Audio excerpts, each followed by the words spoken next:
ताज्या बातम्यांसाठी महानकरेला सबस्क्राइब करा आणि बेल आयकॉनला क्लिक करा। चंदगड पोलिसांची दारूबंदी आणि शस्त्रबंदी उल्लंघनावर कारवाई, 3 जण अटक, 12.18 लाखांचा मुद्देमाल जप्त।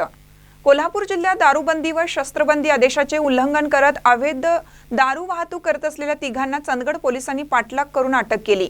ही कारवाई 29 नोव्हेंबर रोजी 2च्या सुमारास हिरे चौक चंदगड येथे उघडकीस आली। गस्तीत असलेल्या पोलीस नाईक वसीम देसाई यांनी कार थांबवण्याचा इशारा दिला, मात्र चालक गाडी थांबवण्याचा प्रयत्न न करता पळ काढला। तात्काळ पोलिसांनी पाठलाग करून गाडी अडवली।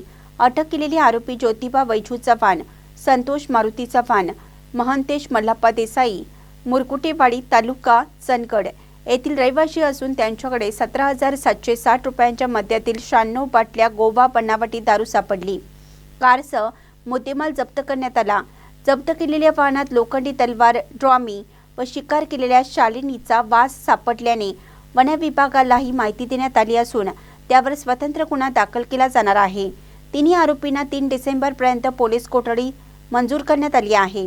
अधिक तपास पोलीस कॉन्स्टेबल वाडेकर करत आहेत। महानकरी न्यूजसाठी चंदगडहून प्रकाश ऐनापुरे।